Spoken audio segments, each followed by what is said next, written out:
Viewers, over the weekend, the IAF has come out with dramatic revelations. The Air Chief himself fronting those revelations against Pakistan, suggesting that the Indian Armed Forces, in particular the IAF, had inflicted heavy, very heavy damage on the PAF or the Pakistani Air Force.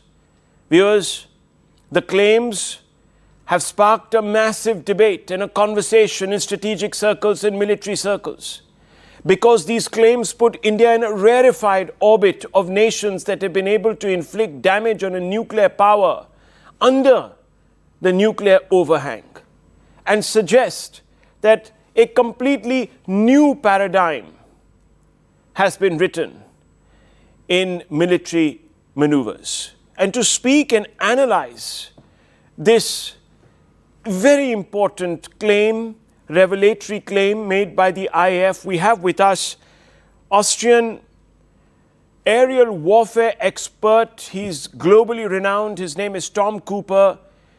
And I want to begin by asking you, Mr. Cooper, first of all, thank you very much for joining me, because you seem to be quite vindicated. In the very beginning, you had talked about the dramatic steps that India had taken to inflict a heavy toll on the Pakistanis. Now the IAF chief has revealed that 5 Pakistani fighters and 1 large aircraft, I'm quoting him exactly, were down during Operation Sindoor.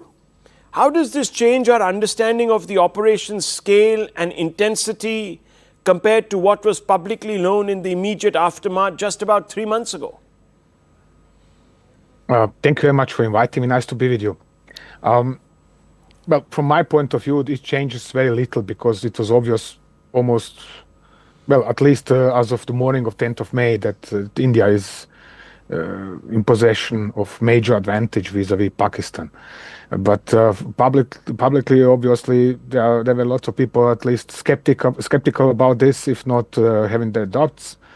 Therefor, when meanwhile, retired Air Chief Marshal comes out and says we have shot down 5 Pakistani aircraft just by air defenses, then this is, of course, a very strong expression of self-confidence and confirmation of success. Of course, it is nice to be confirmed, so to say, or to have initial assessments that nicely confirmed. But overall, the work is going on, from my point of view, because what is important now is to obtain the details on every single of these shutdowns and to find out the reasons. And this is going to take a little bit longer. For the wider public, this is less interesting. For the wider public, it's important the results, and the result is clear. Not only in terms of success, in terms of defending India from Pakistani UAV attacks and missile strikes, but also in terms of defending India from Pakistani Air Force, from aircraft of Pakistani Air Force, and shooting down not only a few of them by ground-based air defenses, but also destroying quite a number on the ground inside Pakistan in the well-protected air bases. So this is something that is a little bit different to earlier wars. At earlier times, Indian Air Force had only aircraft with free-fall weaponry. For example, in 1965, 1971, it had to fly its own Hunters, its own Mystère fighter jets to Sargodha to bomb the runway or to strafe enemy aircraft on the ground. Nowadays, it's doing so from within the Indian airspace with long-range air-to-ground missiles and striking much more precisely, much more effectively. Of course, it's a new feeling in India, because you haven't had this kind of superiority in earlier wars. I mean, this kind of obvious superiority. You haven't had a situation where Pakistan was armed with nuclear weaponry and you still managed to disable this capability or this potential capacity to hit back on India. So some are calling this in some ways, Mr. Pakistani Cooper, bluff and so on, but yes, sorry? In some ways, Mr. Cooper, not many countries have actually had this level of success.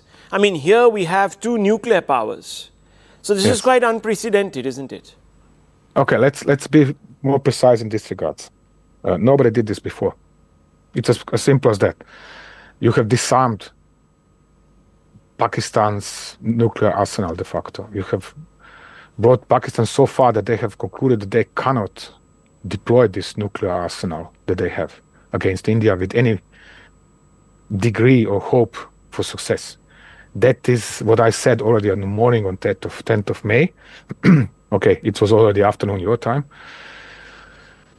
But that is what has been confirmed now as well. You have hit, or your armed forces have hit Pakistan so well and so precisely and so heavily that this potential, the Pakistani potential of nuclear strike was nullified, zeroed.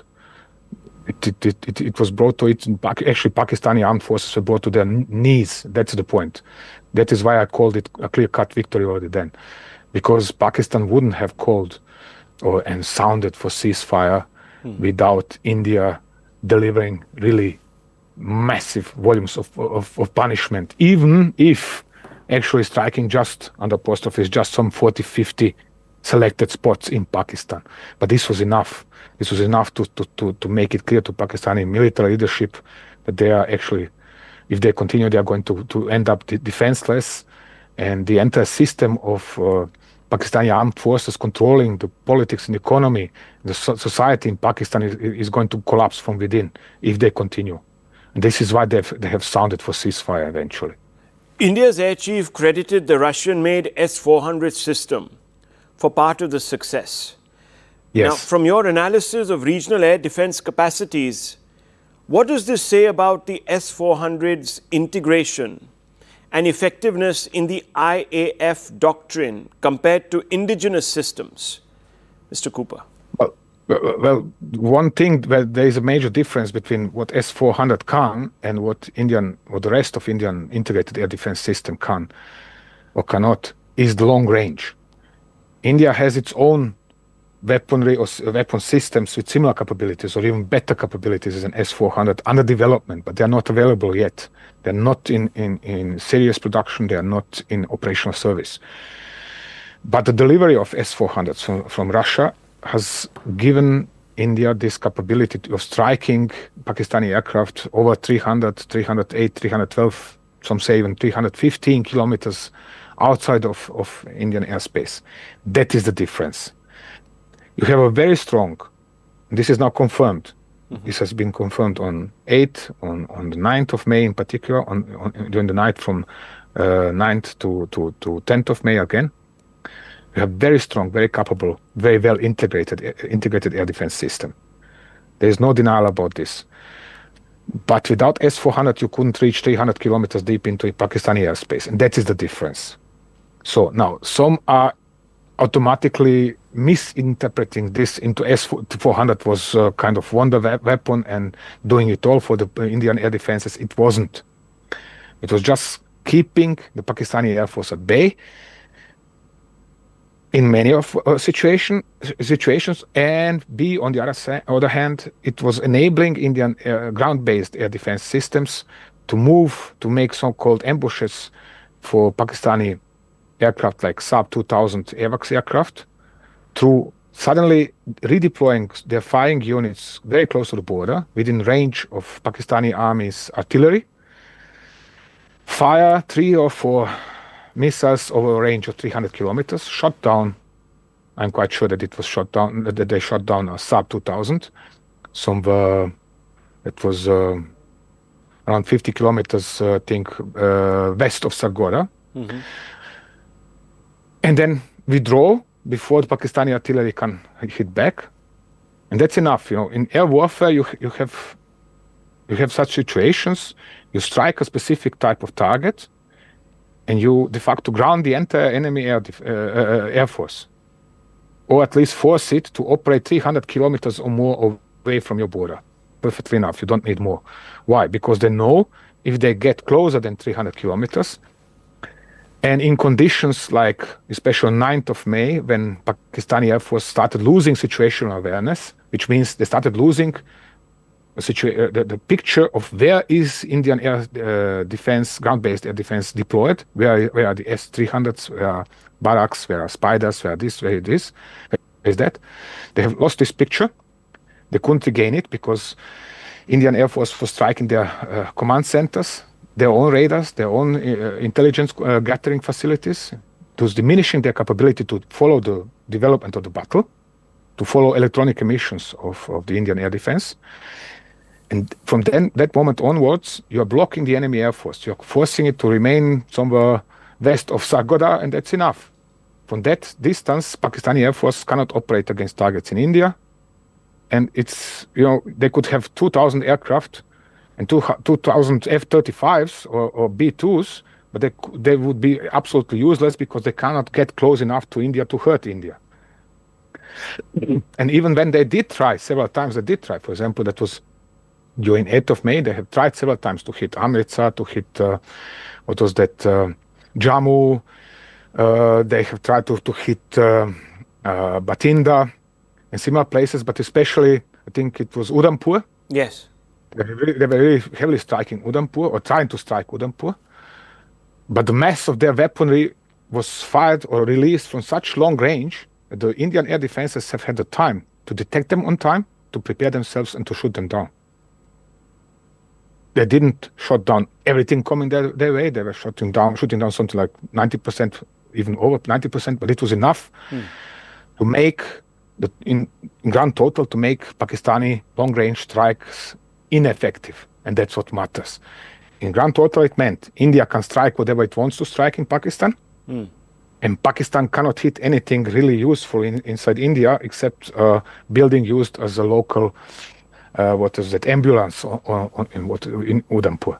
Yeah. So in warfare, you don't need more. You don't need more to win a war of this kind. Why? Because when you have to consider the warfare in terms of phases. And this was the first phase of war. India disabling Pakistani air defense system and striking selected targets inside Pakistan. In long terms, several days longer, this would mean that India would become capable of striking and causing ever more and more damage to Pakistan. Not only to the Air Force, not only to the air defenses, but also to the Pakistani army.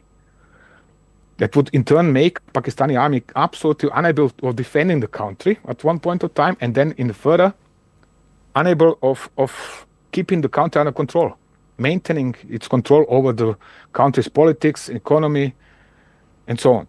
That would in turn mean a complete collapse of Pakistan. You would have so many circumstances inside Pakistan. The country is falling apart into several parts and several factions, and each is fighting the other, of course with AK-47s, but having nuclear facilities in the back, and so on and so on. So you don't want to have such a situation.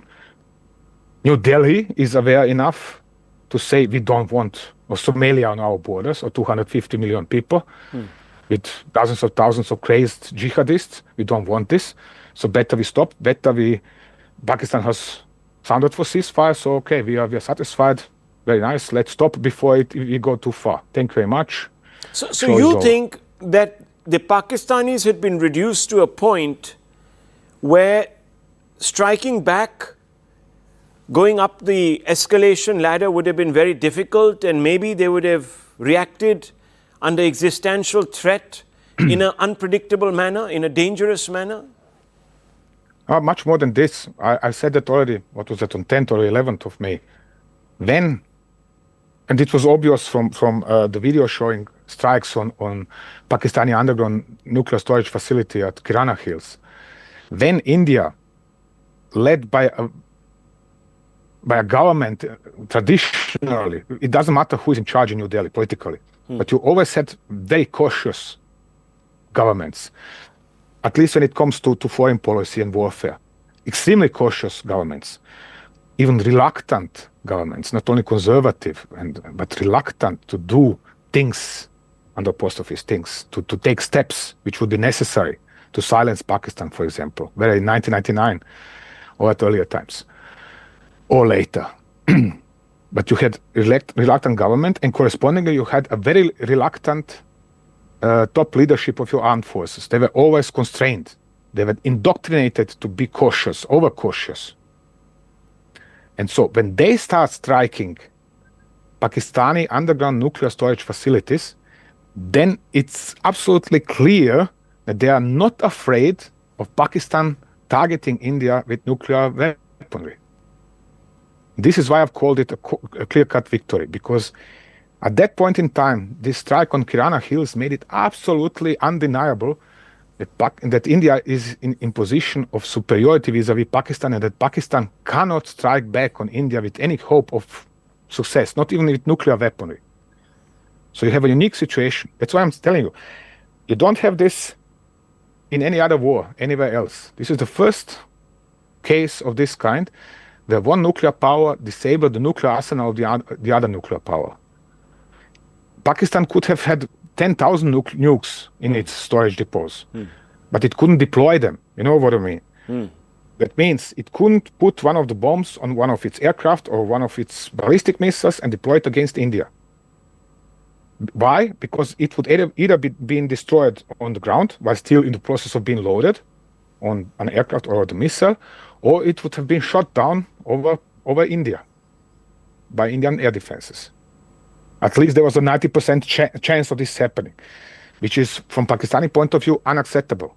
Imagine a Pakistani nuclear weapon being shot down over India, coming down, crashing inside India, then being captured by Indian armed forces and inspected by them. I mean, this would be, I cannot describe what kind of a catastrophe, not a humanitarian catastrophe, not an environmental catastrophe, but political and strategic catastrophe for Pakistan this would have been.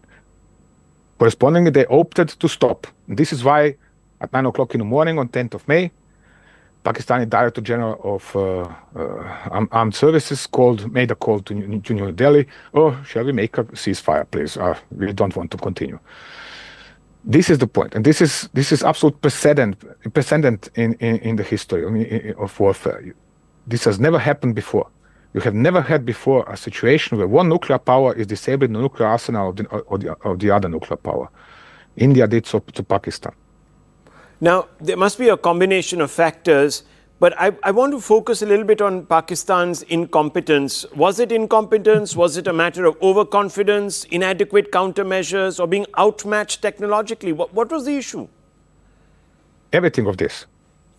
It was all of this is resulting in lots of wishful thinking, which means Pakistanis have developed nuclear weapons, for example, but these nuclear weapons, nobody is really sure that they are working. So when they did their first tests, one of these bombs just half exploded, and they had to request the Chinese to send them one of their nukes, so to run a full-fledged nuclear test. And so they ran another test, and this was successful. So nobody's sure whether Pakistani nuclear weapons are really working. That's point number one. Point number two. For 20-something years, there is a persistent flow of reports, especially from the United States, from people who were in Pakistan, who have inspected the facilities, even some of whom have worked on these facilities or protected them, about poor security of these facilities. The security of some of these facilities is so poor that there were times when U.S. Marines had to protect these facilities. I see. I mean, can you imagine nuclear weaponry? Right. The ultimate weapon of a country can have is protected by armed forces of some other country. I mean, it's shameful, actually. So all of this Pakistani nuclear arsenal, there was lots of questions about this, actually. Lots of question marks above it. But still, they were all the time boasting with it and drawing red lines. If India does this, we are going to nuke India. If India does that, we are going to nuke India. If India, excuse me for expression, farts, we are going to nuke New Delhi. What happens at the first opportunity? Indian government blocks the Indus River for Pakistan. This was a red line declared by Pakistani generals. Nothing happens. India strikes Pakistan in very clear fashion. Nothing happens. India strikes nuclear storage facilities in Pakistan. Pakistan sounds for ceasefire. So obviously, the capability of this arsenal or usefulness of that arsenal is non-existent. It just costs Pakistan lots of money because it costs a lot of money to maintain operational nuclear weapons. Just to keep them stored, it costs a lot of money. It costs lots of electricity. It costs lots of, you have to keep them at specific ambient temperatures supplied by electricity and so on and so on. So All of this costs lots of money, but for no gain at all. Pakistan is a nuclear power that actually is in possession of nuclear weaponry, nuclear warheads, but cannot deploy them effectively. So let me ask you, because just big deal, today, So when you ask me what is then, it is a mix of all of this. Okay, so I must ask you this because themselves into being sure that they are super invincible or whatever else just because they have nukes and Indians do not dare doing anything. Right. This is thinking is absolutely insane, irresponsible. So General Munir, who is their field marshal in America, he says that we will nuke, and we will nuke India, and this, that, the other. Is he bluffing? Can it be done? Is he bluffing, or is he just overhyping is a capacity that doesn't exist? What Pakistanis always understand very well is the PR work in the West. The importance of PR work in the West, especially in the United States. And at earlier times, it was UK as well. So they would go to UK, when they're still going to UK and doing that, and pay Western journalists, British or American, to report positively about Pakistan. So you have, for example, a journalist from UK, very prominent military aviation journalist. He's already for 15, 20 years paid by Pakistan to lavishly publish reports about Pakistani Air Force. They bring him to tour air bases in Pakistan. He can take photographs of almost everything, or at least everything the Pakistanis want to show, and report, this is Pakistani squadron, so, and this is Pakistani fighter jets, and this is Pakistani weaponry, and their pilots are so well trained, and so great, and so fantastic, and Pakistani Air Force is super turbo, Wunderwaffe, whatever. And this is what they do. And also, they're doing the same in the strategic level, which means at the level of Munir. He goes over to Pakistan, and he understands that especially Trump's government is very sensitive about presenting itself as power broker and deal broker and whatever, and successful peacemaker. So it is important for him to say, we are going to nuke this, we are going to nuke that. And if India just does this, we are going to nuke them as well. And then again, and reverse and nuke them once more, because he knows that in that case, Trump is looking even better or can position himself even better in the public and say, look, I've prevented Pakistan from nuking those wild Indians over there. How great am I? Such a cool boy, better than Obama. So this is how it works. It's primitive. I mean, it's absolutely absurd, nonsensical, stupid, call it whatever you like, or whatever you want, or they are doing in the public. I'm calling it this way in the public, the way it is.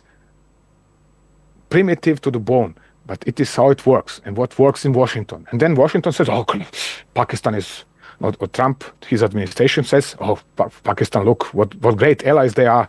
Give them the medal, give them F-16s, give them MRAMs, air-to-air missiles, give them whatever they want, and support them, please, as well. And don't forget to declare them the most important allies in the war on terror. It's a simple equation in a world where Western politics and strategy in general are degenerating by day, literally. It's absolutely pointless, empty statements on both sides, but who cares? It's great TV. It's great TV. So it's great PR, great TV, but there is absolute no capability to underline the claim. So I just want to assess this once more with you, Tom Cooper, finally, before we let you go. I want to understand how quickly can Pakistan get back on its feet? It says that it can attack us in the future very soon, so don't mess with us. Is it been deterred? What is the issue here? Let me just return a little bit back to the last thing we were discussing before I answer this question. Imagine yourself in a position of being a statesman, top statesman, where prime minister or president or whatever, the guy in charge politically of a situation where you order your armed forces to strike a nuclear power. Would you gamble and order such a strike without being sure that the other side cannot hit back up on you? This is the answer to this question is all you need to know about relations between India and Pakistan, at least since the morning of 10th of May. You don't need more. And regarding your question, how long is it going to take for Pakistan to recover? Pakistan is financially bankrupt. Unless financially supported by Qatar or somebody else, it's going to take it years to recover from this blow because it has lost some of most expensive equipment and weaponry it has ever obtained, including, for example, this mobile integrated air defense headquarters destroyed at Nur Khan Air Base. I mean, this costs a fortune, really, to just to manufacture, not to talk about train the people operating such a system. And excuse me, but Turks are not really of the kind who are going to provide this for free tomorrow in the morning just because Pakistan was stupid enough to position such a facility in the middle of the base without any kind of fortifications around it so the Indians can strike it better. And then the Indians, as satellite photographs have shown it, have smashed it to pieces, literally. I don't know how many dozens of people, highly qualified Pakistani strategists and tacticians have been killed over there in that case alone. And that's a wrap from our primetime studio presented by Schneider Electric Smart Home Solutions. Thank you for watching.